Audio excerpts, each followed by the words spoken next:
예, 우선 책에 관한 질문과 가벼운 질문들이 분류돼서 왔는데요. 가벼운 질문부터 해볼까요?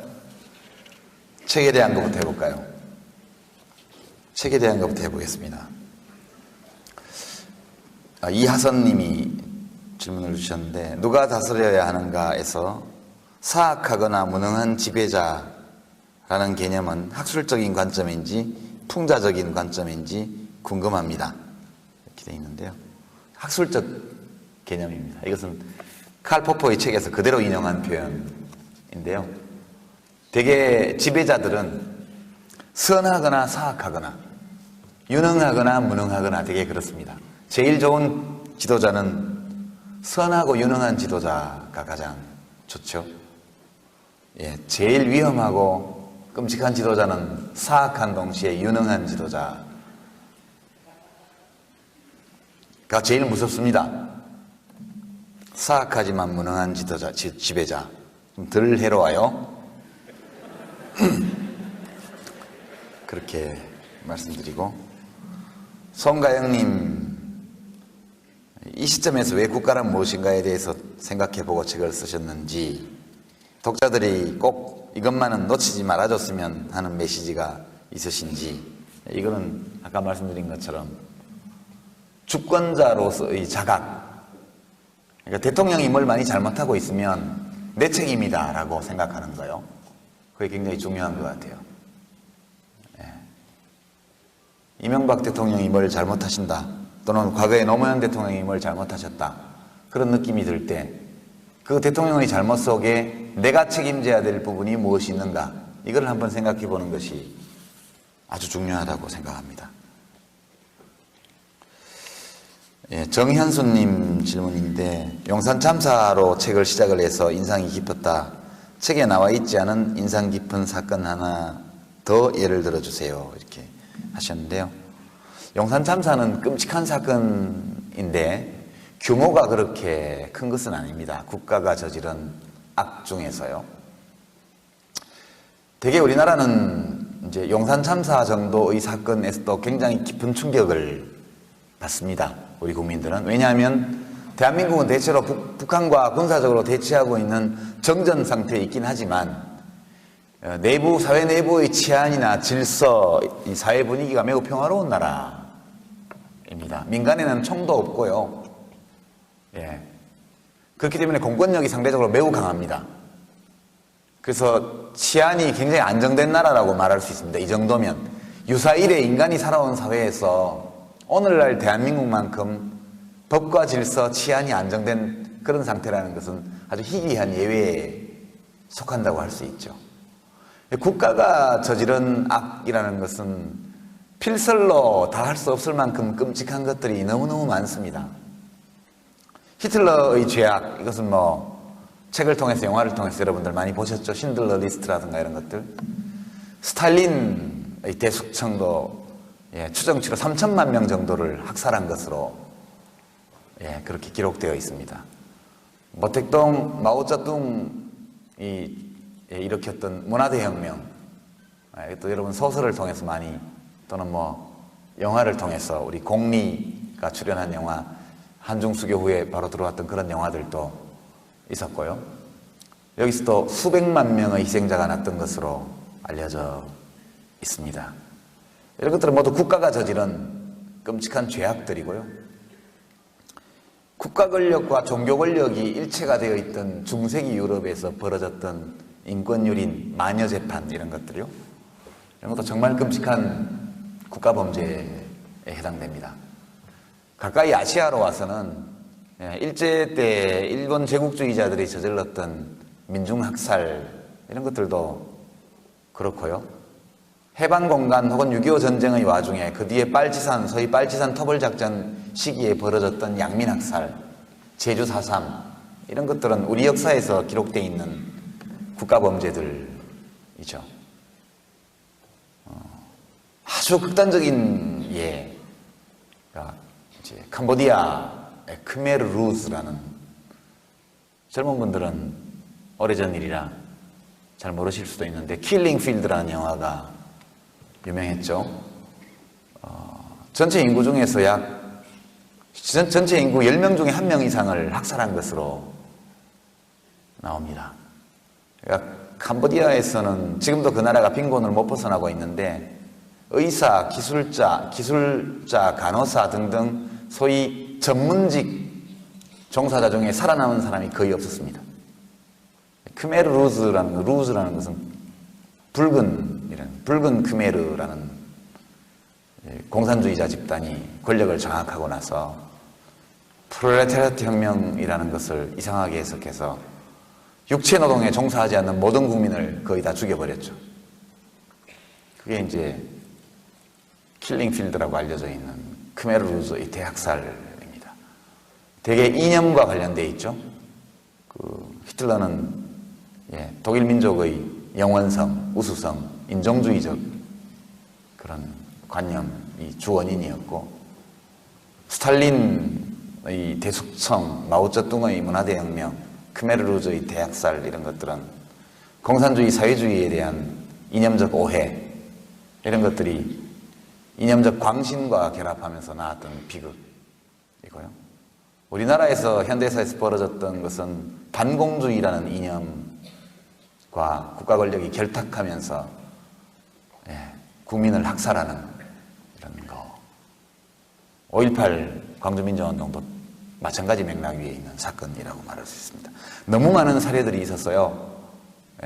제가 영산 참사를 사례로 든 것은 비교적 그런 일이 더 이상 없으리라고 여겼던 근자에 벌어진 일이었기 때문에 매우 충격이 컸고 그것을 참고로 했다는 말씀을 드립니다.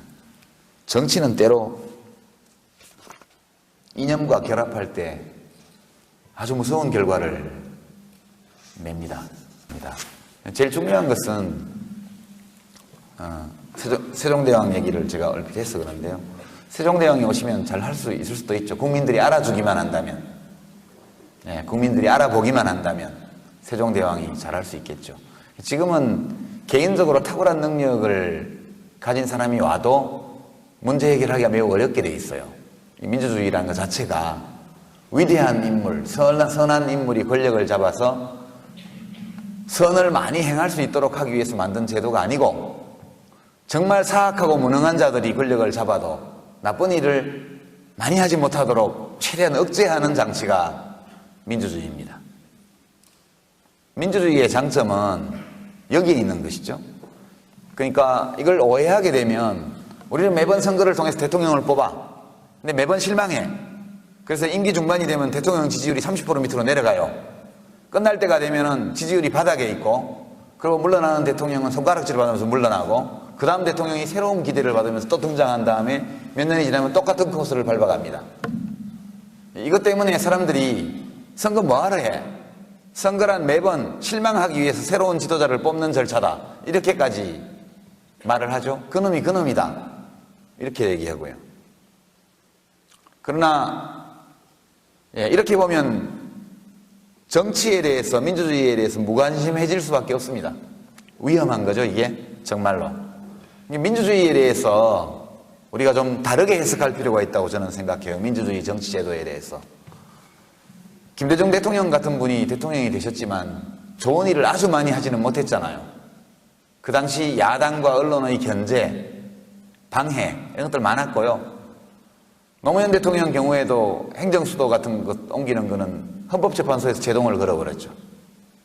수많은 일들이 여성 헌법재판소장이 탄생할 뻔했지만 야당에서 협조를 안 해줘서 결국 자진사퇴하는 일도 있었고요. 그러니까 민주주의라는 것은 견제와 균형의 장치를 너무 많이 갖고 있기 때문에 착한 마음을 가진 사람이 해도 좋은 일을 많이 하기 어려워요. 그러나 누군지는 말하지 않겠지만 못된 생각을 가진 사람이 대통령이 되어도 못된 짓을 그닥 많이 하지는 못해요. 4대강 하나 빼면 그닥 못된 짓 성공적으로 한 게 없습니다. 그렇게 말씀드리고, 이렇게 이해를 하는 것이 맞다고 보고요.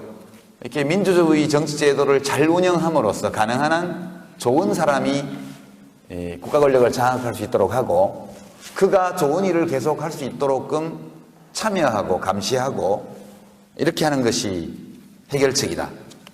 한때는 두바이 왕국 셰이크 모하메드를 데려다가 시키자는 주장을 한 신문도 있잖아요. 그 주장 나오고 1년 안에 두바이가 파산했죠. 그렇습니다. 누가 어떤 사람이 와서 못합니다. 예. 진보 용어로 하면 민중이 할 수 있고 시민이 할 수 있고, 함석헌 선생님 말씀에 따르면 생각하는 백성이라야 할 수 있고요, 노무현 대통령 말씀에 따르면 깨어있는 시민이라야 할 수 있다, 그렇게 말씀드립니다. 자, 이제 좀 가벼운 질문들인데요. 이기철 님이 100% 깨끗한 대통령이 있을까요? 없죠? 기대하지 마십시오. 예. 어떤 의미에서 깨끗할까? 완벽하게 깨끗한 사람, 완벽한 사람이란 있을 수 없습니다. 사람은 다 차이가 매우 적어요. 그러니까 우리처럼, 여러분들처럼 평범한 사람과 나라의 대통령 사이의 차이가 얼마나 날까? 그렇게 큰 차이가 있는 게 아닙니다. 약간의 차이예요. 저와 장동건 씨 사이의 차이가 얼마나 날 것 같습니까? 뼈가 뭐 0몇 밀리 높고 어디에 피하 지방이 뭐 0몇 밀리 더 있고, 이 차이가 장동건과 유시민의 차이를 만들죠. 예, 여성 여러분과 김희선의 차이도 그렇게 생기는 거고요. 외모도 극히 미세한 차이가 절세의 미인과 평범한 여인 사이의 차이를 결정하고요. 예, 세계적인 미남과 평범한 남자의 차이를 만들어냅니다. 정신적인 면에서도요, 대통령과 일반 시민들의 차이는 그닥 크지 않다고 저는 생각해요. 제가 이제 한명숙 국무총리, 이해찬 국무총리 이런 분들을 가까이서 모셔봤잖아요. 노무현 대통령도 또 가까이서 모셔봤잖아요. 그분들과 보통 우리가 살아가면서 만나는 분들을 비교를 해보면 정말 약간의 차이입니다. 약간의 차이. 그 약간의 차이가 매우 중요하죠. 근데 이제 우리가 큰 차이가 있을 거라고 생각한다면, 보통 사람들은 온갖 때도 묻고 뭐 이렇게 하면서 살지만, 대통령은 정말 100% 완벽하고 깨끗하게 뭘 해줬으면 좋겠다는 소망이 그래서 나오는 것인데, 이렇게 기대하지 마십시오. 대한민국의 정치 문화, 정치 풍토, 정당 제도 속에서 100% 깨끗한 대통령이 나온다는 것은 근원적으로 불가능하다. 앞으로도 약간 때가 묻어 있어도 그래서 대체로 깨끗하면 봐주셔야 된다, 그렇게. 예. 저는 그렇게 솔직히 생각합니다. 그러니 저가 좀 때 묻은 게 나오더라도 저에 대해서도 너그럽게 봐주시기를 부탁을 드리죠. 제가 좀 부담스러운 게, 하도 이제 이전 정부에 대한 공격이 많았기 때문에 어떤 분들이 저기 뭐 아직까지 안 잡혀간 유아무개는 진짜 깨끗한 거야, 이렇게 칭찬해 주시는 분도 계신데요. 안 들켜서 그래요.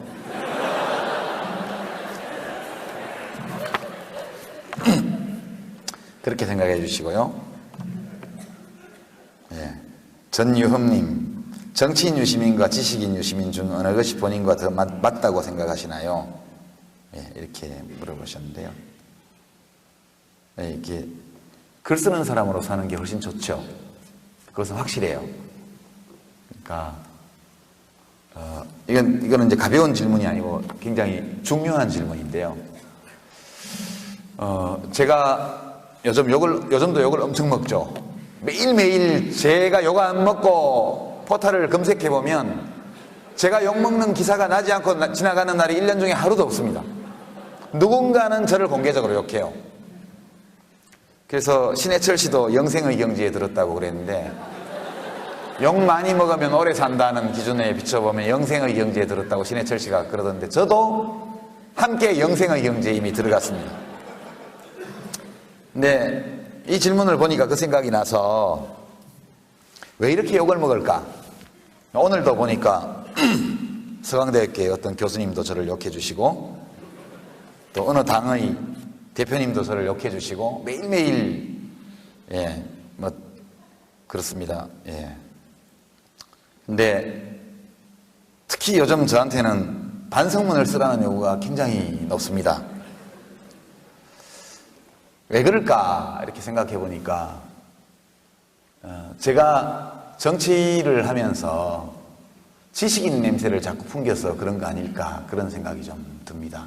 그냥 정치인이 좀 적당히 무식하고 그냥 그러면 상대를 안 해줄 텐데, 이런 책 쓰는 것도 이게 문제가 많은 거예요. 이제 기분이 되게 나쁘신 것 같아요. 그분들이. 저는 사실은 제가 문필업에 종사하는 정당인이기 때문에 이것은 저희 생업이거든요. 지식 소매라는 게. 그냥 하는 거예요. 그냥 짬짬이. 안 그러면 어디서 돈 받아 써야 되니까 하여튼 벌어서 써야 될 거 아니에요. 저희 부부는 다 비정규직 인생인데 평생 하여튼 비정규직이긴 하지만 벌어서 써야 돼요. 자기 이 힘으로 살아야 되니까. 그래서 이 둘 중에 어느 하나만 할 수가 없는 거죠 지금. 근데 저에게 지식인 냄새가 많이 나기 때문에 공격할 거리가 참 많은 것 같습니다. 저를. 그래서 그냥 글만 쓰고 있으면 그렇게 저를 공격하지는 않을 것 같아요. 그리고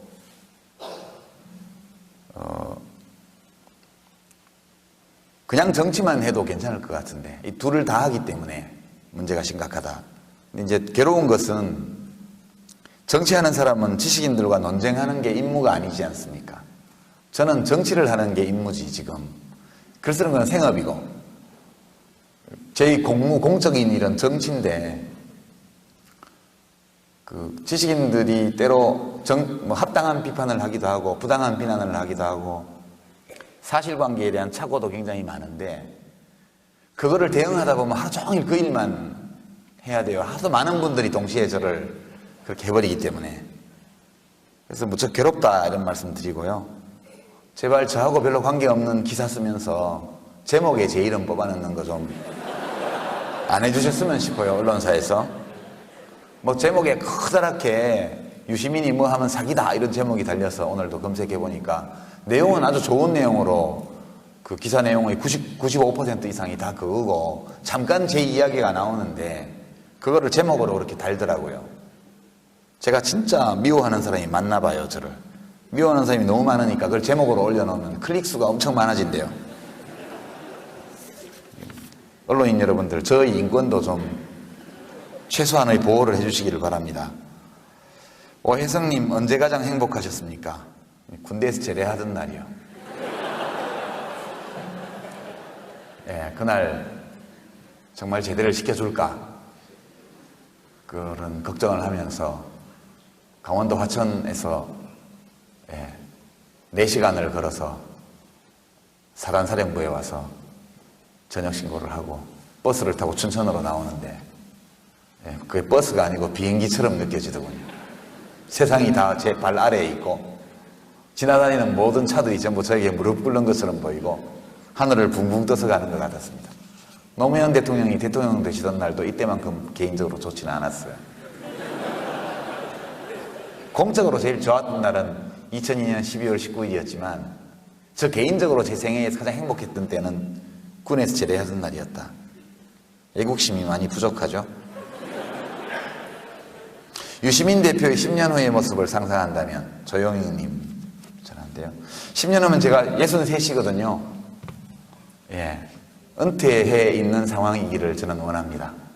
은퇴를 이미 한 상황이었으면 좋겠다.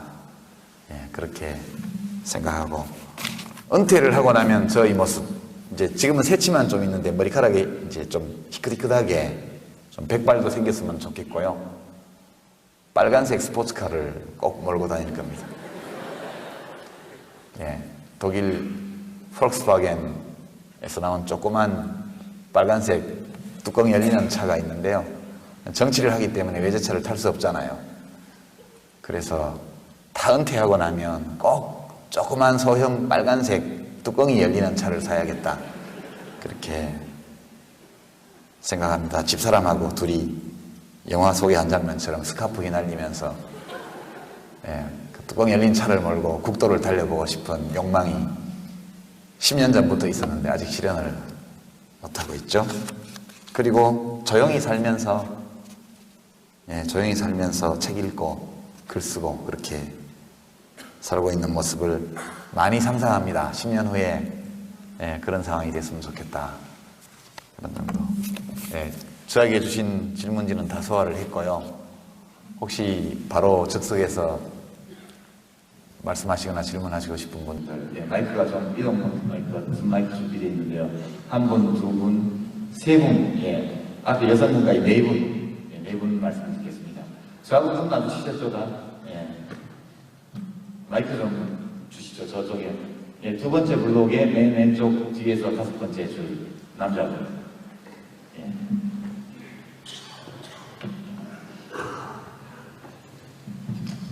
네, 고맙습니다. 오늘 고생 많으시고요.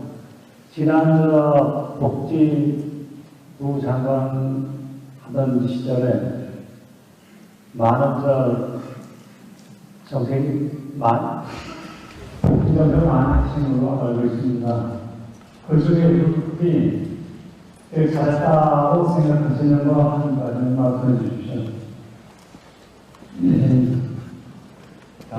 질문 몇번 하시고 안 그러면 제가 좀 전해주시죠. 네. 제가 요즘 고민하는 게 두 가지가 있는데, 하나는 2012년 정권교체고요. 총선과 대선의 정권교체고, 또 하나가 우리 사회가 다시 신귀족사회를 회귀하는 거 아니라, 우리 시민사회에서 다시 특권층과 그들이 그리고 테스트하는 그 사회로 신귀족사회를 행하는 거 아니라 그런 생각이 드는데, 그걸 막을 수 있으려면 지금 주거복지의 해석을 많이 갖고 있는 민주당의 그런 통합의 힘들이 다 모아지는데 민주당 안에 다 모아지게 되는 것보다는 대세적인 어떤 지구 건강의 약간한 힘이 그것을 어느 정도 조정하는 가운데서 이루어졌으면 하는 그런 생각이 있는데요. 그렇다면 그런 대표적인 지도자의 힘을 가지고 통합과 그런 연대의 모습을 가지려면 그렇다면 우리나라 2010년 민주국가 권력에 있어서의 변화, 또 바람직한 변화는 어떤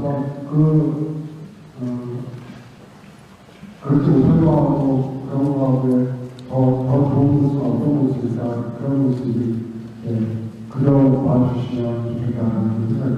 네, 고맙습니다.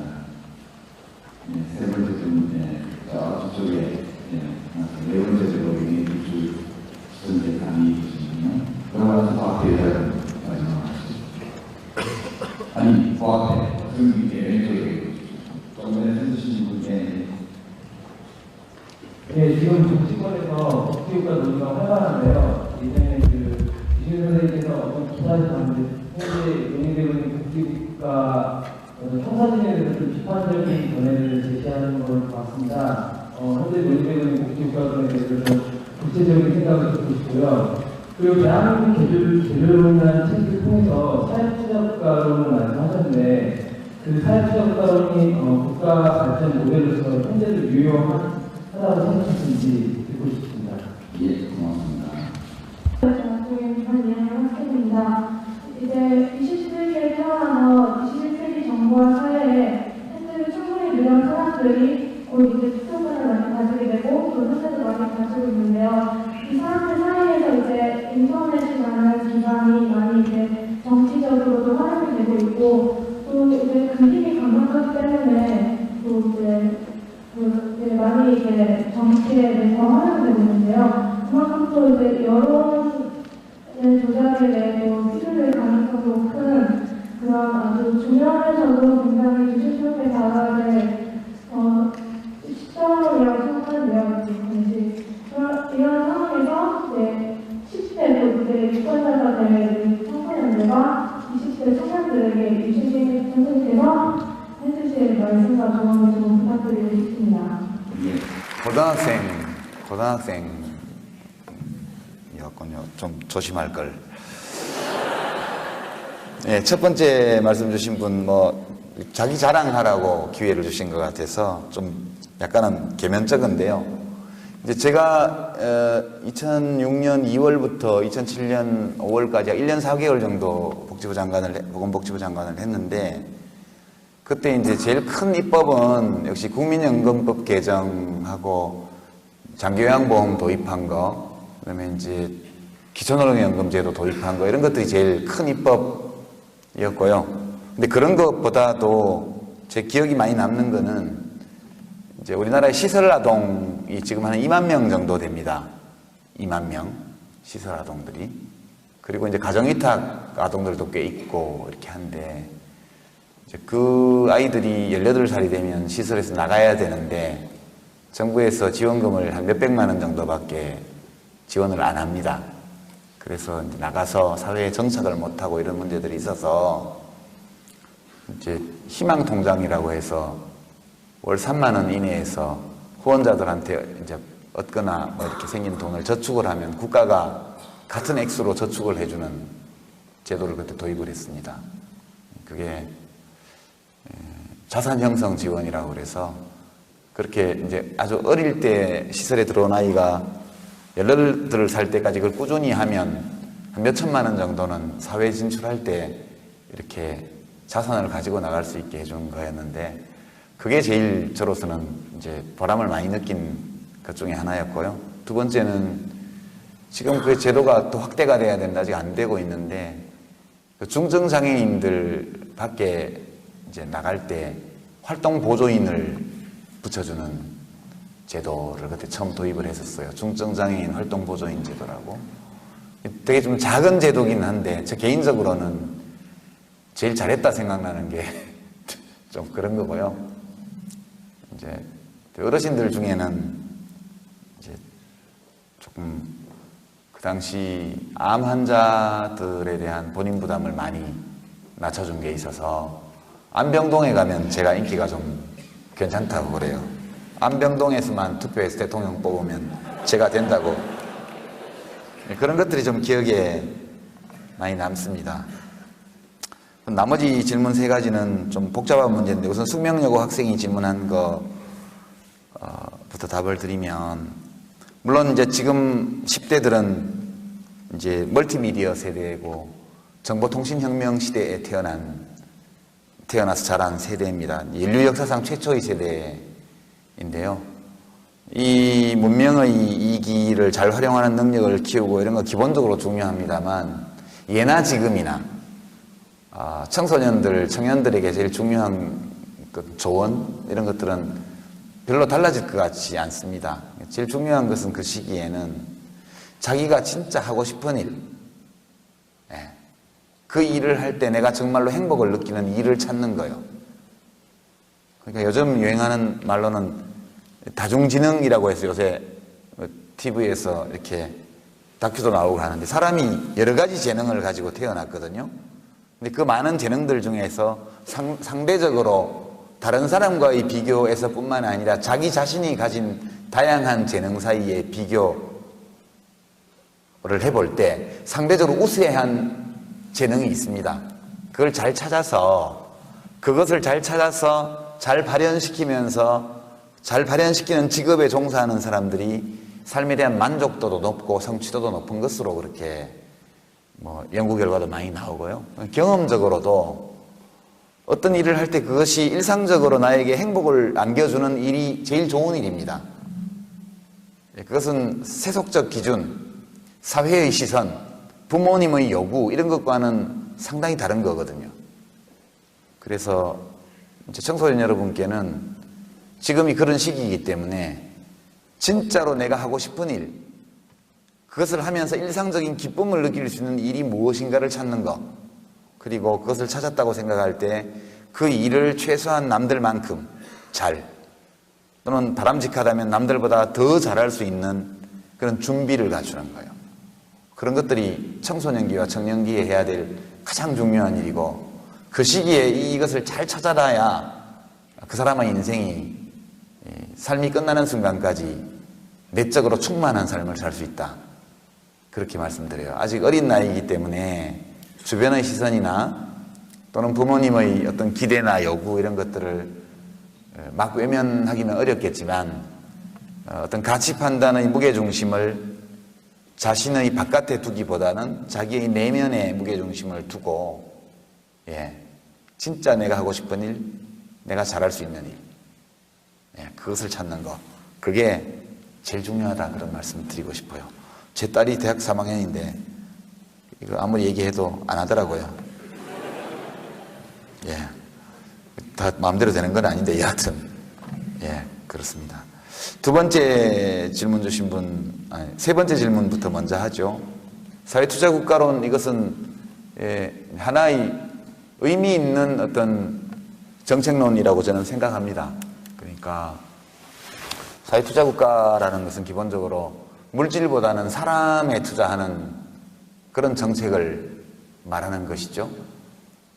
그러니까 토목이나 뭐 강바닥 파헤치는 거, 흙장난, 물장난 이런 거보다는 아이들, 특히 아이들에 대한 투자, 특히 인적 투자에 집중하고, 인적 투자의 대상이 인지적 능력 향상만이 아니라 신체적, 정서적, 정신적, 인지적 모든 면에서 국민들 개개인의 능력이 최대한 발휘될 수 있도록 기회를 부여하고 독려하는 그런 일들을 하는데 국가의 힘을 집중하는 그런 것을 말하는 겁니다. 그래서 매우 유효한 그런 개념이라고 저는 생각합니다. 지금도 생각하고, 복지국가는 이것은 복지국가는 조금 다른 개념이긴 한데요. 서로 배척하는 것은 아닙니다.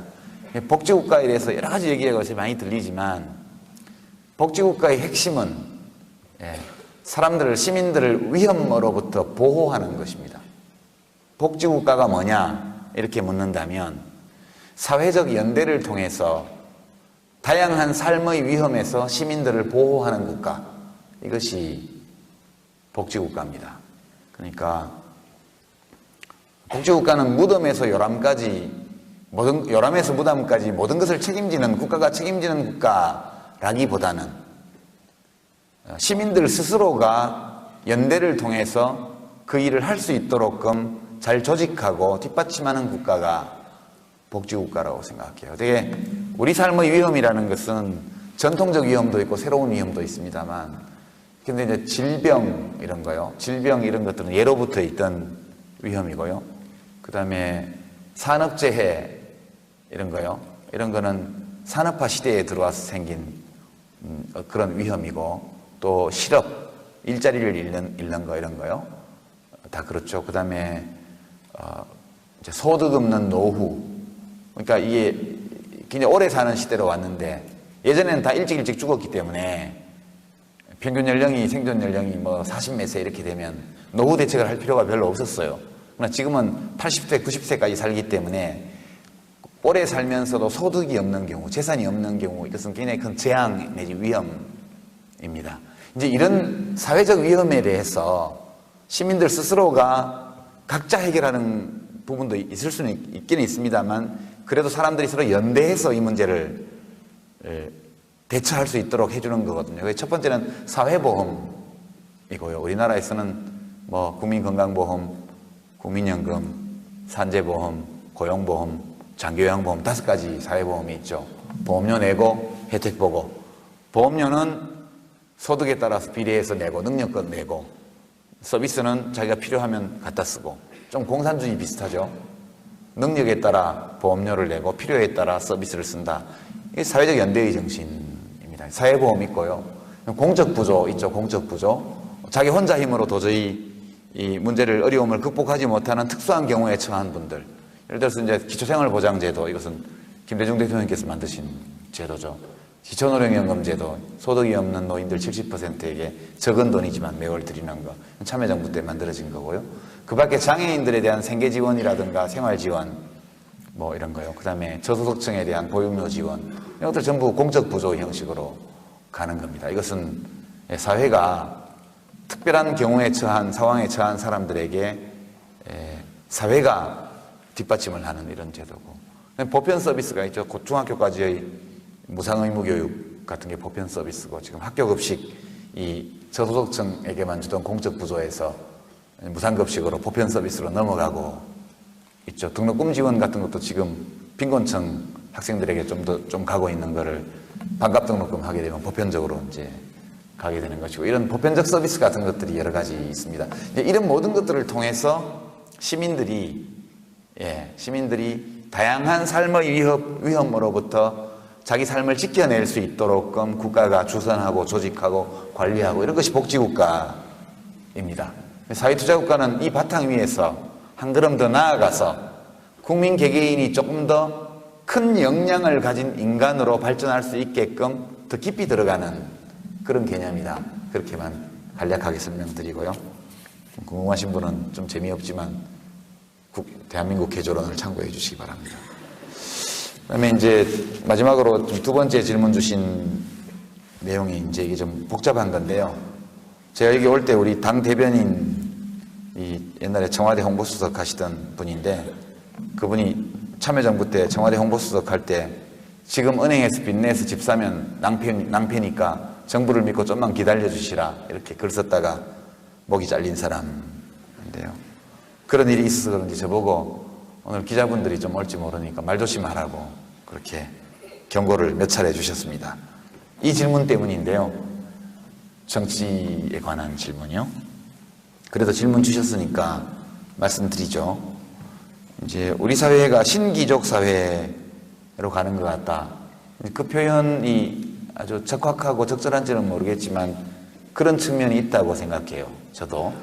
그런데 신기족 사회라는 것은 상당히 이제 저널리즘에서 쓰는 표현이고 좀 더 엄밀하게 말하면 사회적 특수 계급이 생겨나고 있는 것 같다. 이런 느낌이 듭니다. 우리 헌법은 사회적 특수 계급을 인정하지 아니한다 이렇게 되어 있습니다. 모든 국민은 법 앞에 평등하며 사회적 특수 계급을 창설할 수 없고 이것은 인정되지 아니한다. 몇 조인지는 제가 기억이 안 나는데 하여튼 사회적 특수 계급은 인정 안 됩니다. 헌법이 부정하고 있는 사회적 특수 계급이 실제로 생겨난다면 그것은 헌법 위에 군림하는 어떤 개인들이 있다는 뜻이 되겠죠. 이것은 민주공화국을 그 토대에서 허물어버리는 심각한 사태라고 저는 생각합니다. 예를 들어 볼까요? 이명박 대통령을 욕하는 집회에는 청년들이 잘 나온다고 그래요. 어느 큰 재벌 그룹의 이모 회장님을 욕하는 집회에는 안 나온다고 그래요. 왜 그럴까요? 혹시 그 그룹의 취지가 안 될까 봐. 헌법 위에 돈이 있죠. 헌법 위에 돈이 있습니다. 재벌 회장들이 저지르는 불법 비리 이런 것들은 웬만해서는 기소되지 않죠. 기소되어도 가벼운 형벌을 받게 되고요. 그리고 형벌을 받는 경우에도 조만간 사면복권되죠. 실제로 특수계급이 있는 겁니다. 노회찬 전 진보신당 대표께서 삼성 엑스파일에 나오는 실명과 내용을 자기 홈페이지에 공개한 것 때문에 항소심에서 무죄 판결을 받았다가 대법원 가서 유죄 취지로 파기환송되었습니다. 지금 다시 고등법원에서 재판을 받고 있는데요. 이 조항은 이 적용된 법조항은 벌금형이 없습니다. 징역형밖에 없어요. 그러니까 최고 낮은 형이 유죄 선고를 하되 선고를 유예하는 게 제일 낮은 건데 선고 유예를 해도 다음번 총선에서 나오기 어렵습니다. 법적으로. 근데 그 노회찬 전 대표가 폭로한 삼성 엑스파일의 내용은 이건희 회장의 하여튼 위의 지시를 받아서 그 나중에 참여정부 때 주미대사 갔던 홍석현 중앙일보 회장이 측근들과 함께 어떻게 누구에게 돈을 나눠줄 건지 그런 것들을 논의한 내용들이잖아요. 여러분 다 아시잖아요. 범법행위거든요. 그거 전부 다 뇌물공여 전부 이런 겁니다. 불법 정치자금 제공. 그러니까 어떤 사람의 불법행위에 대한 기록을 국회의원이 국민들에게 알렸는데 그 녹취록에 나와 있는 불법행위를 저지른 당사자는 아무런 처벌을 받지 않고 그 사실을 국민에게 알린 그 국회의원은 유죄 선고를 받게 돼 있습니다. 이것을 사회적 특수계급이라는 말 아닌 다른 어떤 말로 표현할 수 있을까요? 그 엑스파일에 기록된 내용은 중범죄에 해당됩니다. 민주공화국의 정신을 기본적으로 훼손하고 돈의 힘으로 국민의 주권을 매수하는 그런 중대한 범죄 행위에 관한 것이거든요. 그러니까 행정부와 사법부, 입법부 위에 군림하고 있는 어떤 특수계급이 있다, 이런 느낌을 받을 수밖에 없습니다. 그래서 심각한 문제라고 말할 수 있죠. 제가 이 책에서 언급을 했는지 모르겠지만 문호조 경영, 삼성그룹의 문호조 경영, 저는 그런 경영 철학을 존중합니다. 노조가 없어야 회사가 잘 된다, 이런 것은 어떤 사업가의 소신일 수 있죠. 그런 생각을 할 자유가 얼마든지 있습니다. 그리고 그런 경영 철학에 입각해서 실제 자기의 사업장에서 노조가 만들어지지 않도록끔 경영할 자유도 있습니다. 정말 노동자들을 잘 대우해주고 잘 설득해서 정말 노동자들이 우리 노조가 필요 없어요, 회장님이 너무 잘해주세요, 그래서 노조를 안 만드는 것도 아무 문제 없다고 생각합니다.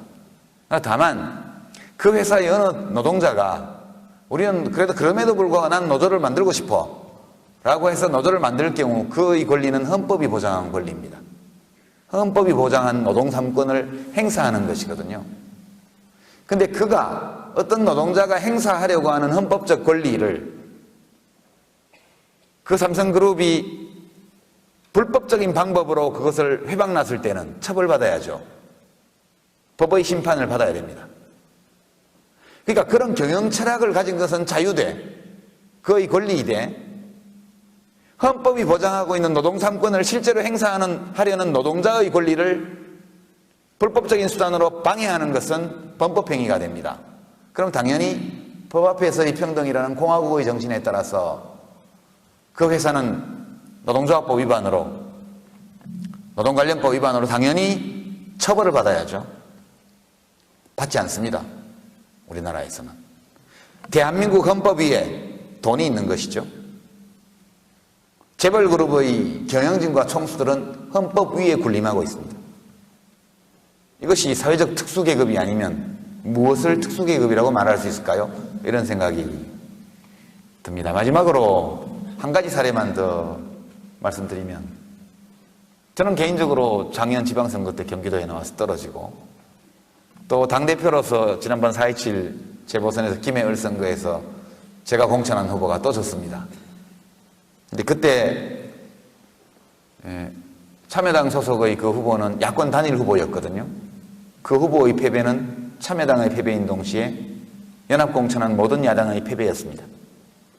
다른 지역의 후보들도 마찬가지였기 때문에 다른 지역 후보의 승리를 돕기 위해서 울산 동구청장 민주노동당 소속의 야권 단일 후보를 응원하러 현대중공업 정문 앞에 갔습니다.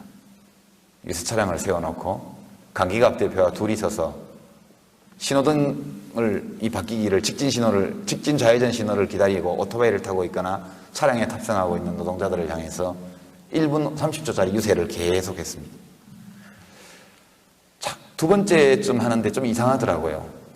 그렇게 조용한 청중은 처음 봤습니다.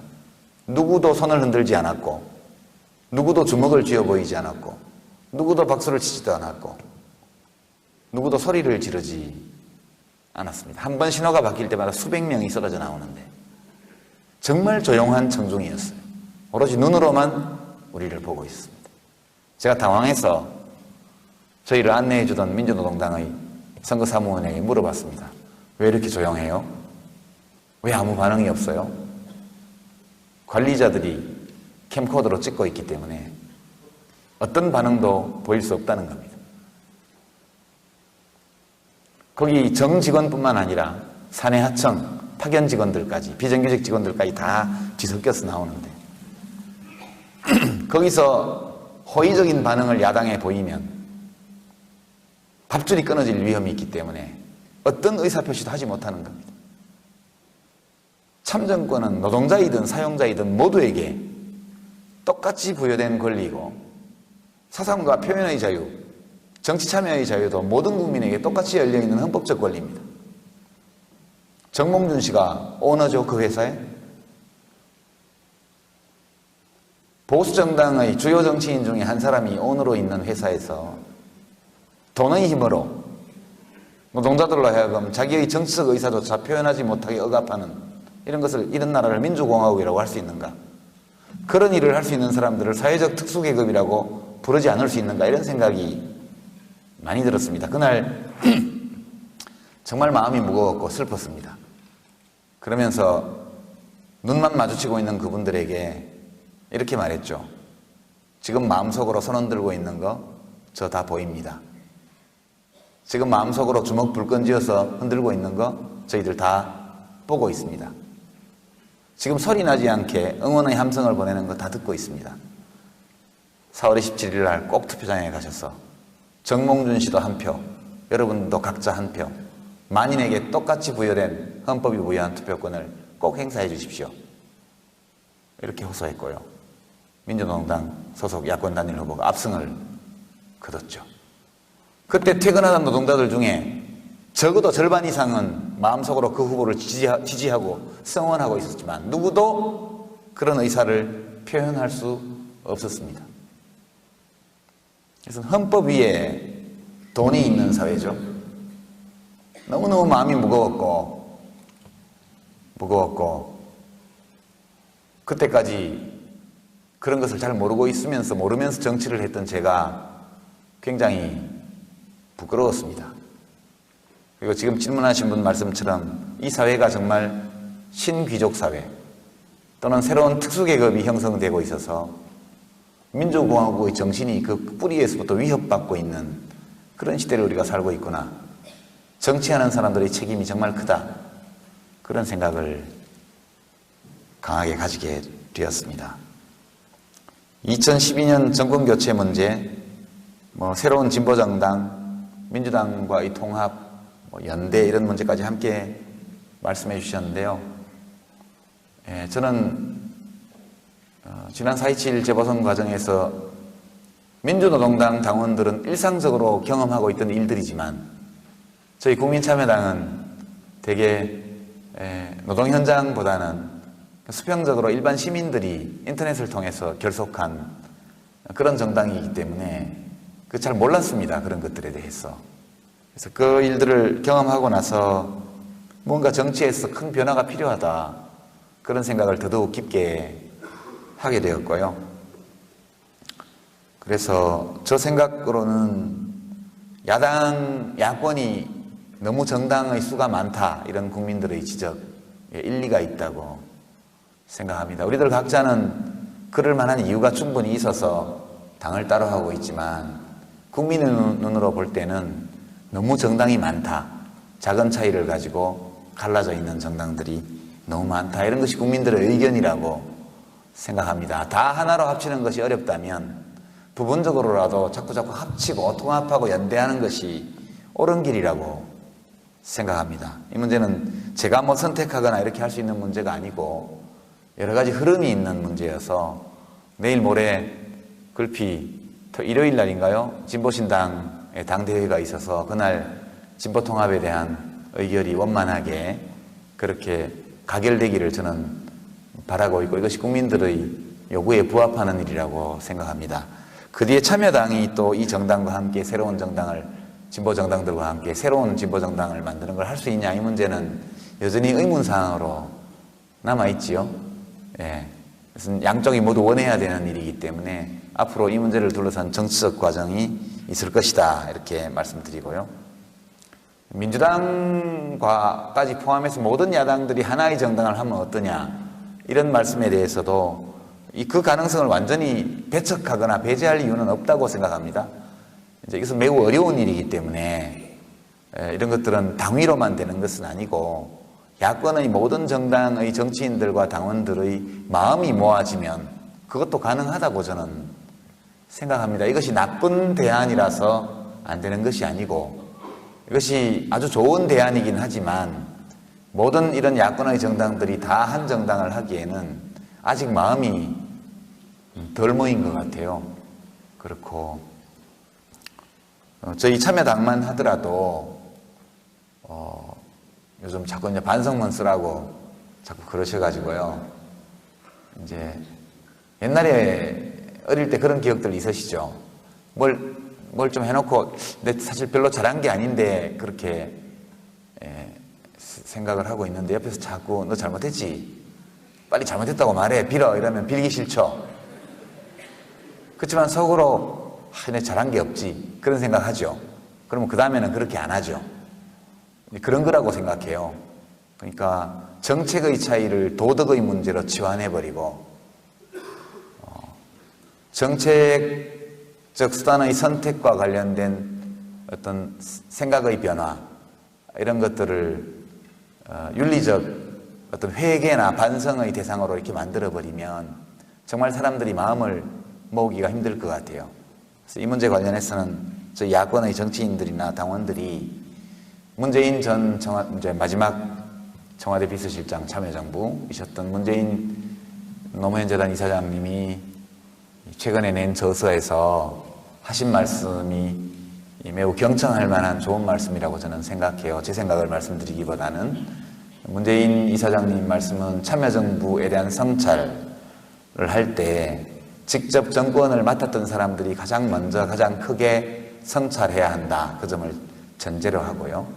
그러나 모든 것이 대통령과 대통령을 모셨던 사람들만의 성찰로 끝난다면 그것 또한 옳지 않다. 당시 이 진보개혁 진영의 모든 야권의 정당들도 함께 자기 몫의 성찰을 하고 그렇게 해서 우리가 각자의 능력과 역량을 키우는 노력을 하면서 동시에 진보개혁 진영 전체의 역량을 하나로 결속할 수 있는 능력도 키워야 한다. 그리고 이런 각자가 감당해야 될 성찰들이 충분히 이루어져야만 또다시 참여정부 때 있었던 것 같은 그런 일들이 반복되지 않을 수 있는 거 아니냐. 정권교체도 중요하지만 이렇게 일시적으로 모여서 정권교체를 한다 한들 참여정부 때처럼 이 진보개혁 진영 자체가 서로를 적대시하고 이렇게 대립하는 양상으로 간다면 그 정부 또한 참여정부와 같은 운명을 피하지 못할 것이다. 그것이 두렵다. 그런 말씀 하셨는데요. 대충 옮겼지만 저는 이 말씀이 정말 옳은 말씀이라고 생각하고 있습니다.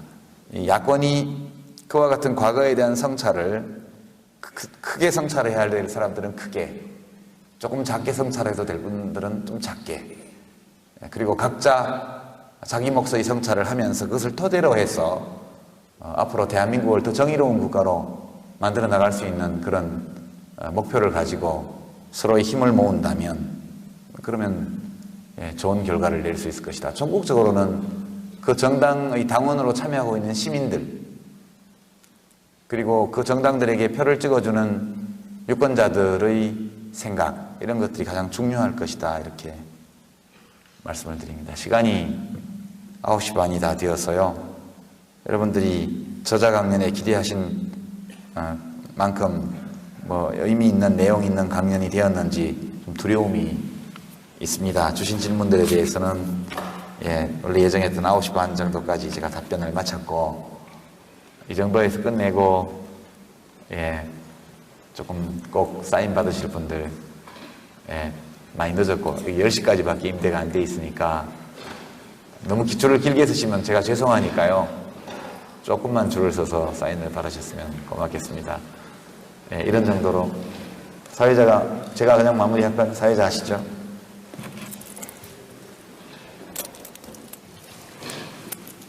지금까지 전적으로 강연해 주신 시민분들께 감사합니다.